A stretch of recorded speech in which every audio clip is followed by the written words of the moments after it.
Today's topic is going to be on flipping gear. And to all you fishermen who clicked on this thinking it was about that fishing terminology where you flip the gear, sorry about that. This is about flipping camera gear. Now that being said, it could go into other things. It doesn't have to be specifically about camera gear, but this is one of the ways that I've increased my inventory substantially is by flipping gear. And there's a lot of information I think I can pass on to you that I think you might find beneficial. So let's get to it.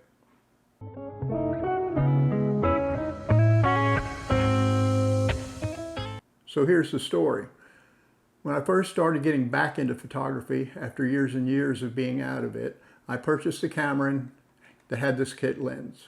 And then I found a company called MPB. Now these companies are companies that buy and sell camera gear. And their thing is that you can trade up. You can trade in your old equipment for some newer equipment. So they'll give you a value for your old equipment. And then they will give you a discount on the newer equipment. And then they take that and they go through a big long process of examining it and grading it, and then they offer it for resale. There's a variety of these companies. There's KEH, there's B&H, there's MPB, there's Adorma. And there's a lot more companies that do this type of thing where you can trade up your gear and they sell at a discount the gear that they've taken in for trade. Now, this is years and years ago, but using MPB, I used to purchase this lens in good condition to excellent condition, anywhere from $30 to $40. Then I would take this lens and resell it for anywhere from $60 to $80. So basically doubling my money on every sale. So I initially bought one, took the money and bought two, took that money and bought four, and I kept doing this over and over again till I was really moving these things pretty well and pretty often. Now I want to give a disclaimer, that's no longer the case. Right now, for about the price you will purchase this used from one of these companies is about what they're being offered for on other formats like Facebook or eBay or Craigslist. So that time frame is gone, it's over with. But that's initially how I got started. Buying something at a discounted price and reselling it. That's the basic rule of thumb for flipping anything. You have to purchase things. Whenever you purchase anything, make sure you're purchasing it under value so that you can use it.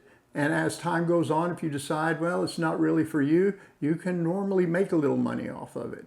Now, if you want to turn that into a business, if you want to turn it into flipping gear, you'll have to do this a lot of times. And we're going to talk about other things that you have to understand when you're flipping gear. I would say one of the first things you have to understand when you're flipping your gear is when you first get started, you have to make very educated decisions. If in the process you're buying something, selling it, making a little bit of profit, making a little bit of money on it, and anything happens, if you purchase a lens that's broken or it damages someone's camera, you're done. You're completely out of business because you haven't built up enough cash flow. You haven't built up enough inventory to cover it when mistakes happen.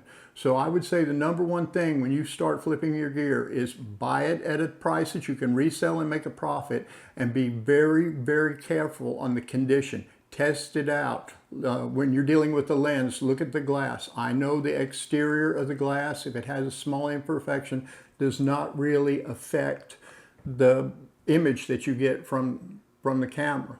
What it does affect is people don't want to see any marks or mars on that lens. So what it does affect is the resale value of that lens.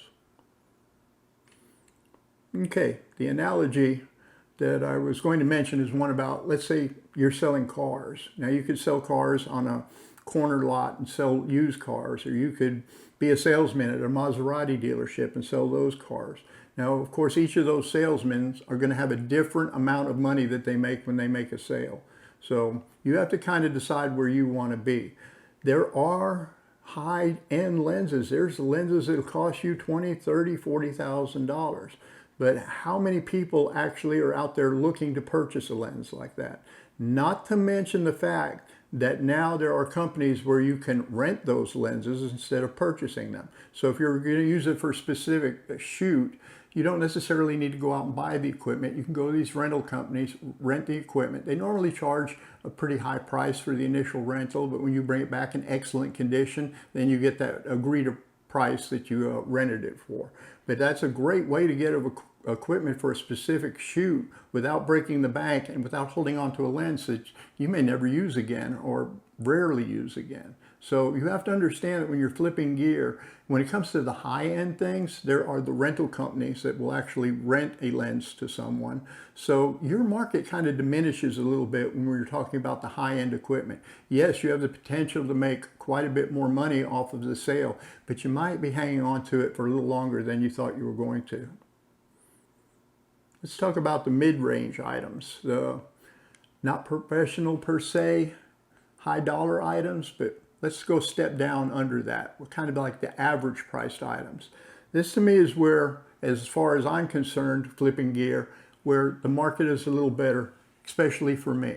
So I tend to stay in this type of range where it's maybe a little bit on the high price, but it's a better quality, and I try to have a good product, and I try to offer it at a good price. I go on to eBay where it's the sold items, and that day see what these items are selling for, because that's pretty much the reasonable price I can expect to ask for something.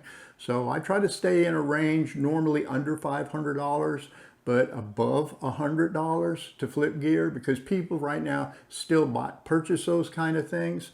Once I go over $500, things seem to sit quite a bit longer, and your market has diminished substantially.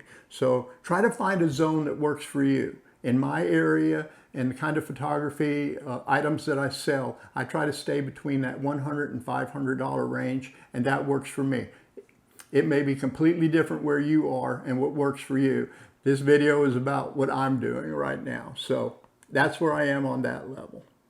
When it comes to the less expensive items, I'm talking about items that are normally $100 and under. Sometimes, you're talking about things like these kit lenses, whether it's Nikon or Canon. They all have this kit lens that sometimes came with the camera, and they're inexpensive. Sometimes you can find them at a really good deal and make a substantial profit on it. And I'm going to go into another video later on that explains how to dress this up a little bit and help with the sales. Now, it seems strange, but to me, when you get to that $100 mark and below, it seems like you work harder to sell things and have people show up and have the transaction be finalized than when you're selling things between the $100 and $500 range. It seems like if it's an inexpensive item, if anybody has any reason not to show up, they're just not going to. And those are inexpensive items, so they're going to find them anywhere. I have found myself working much harder on items under $100. I answered hundreds of questions on items that I was basically almost trying to give away. I had a little camera set that I picked up in a package of larger things, and I was selling this little camera set, a digital camera, for $25.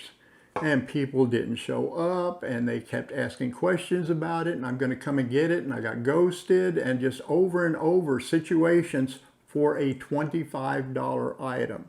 So I don't want to hang on to things. I don't want to throw them away. I do feel they have value and people can use them, especially if they're first getting started. I mean, these are things that I'm selling that people could take and probably make profit on it very easily. But I'm just telling you that it seems like these lower priced items are harder work than selling the mid-priced items. To wrap things up, I'm going to get into more detail on specific items and what I do and what you can look for in other videos. But right now, I'm hoping that this basic information, a basic idea of maybe how to get started in flipping camera gear or anything else. This can apply to a lot of other things, not just camera gear. So I want to thank you for stopping by. If you wouldn't mind, hit that subscribe button, like or share this channel. And I will put out more videos on this topic. And if you have any comments, give me the comments, especially since this is the initial one of this series. I'm going to take your comments and I'm going to consider them. And it'll be helpful for me because it helps me know what you're looking for and what questions you have. So thanks again for stopping by, and I hope you have a great day.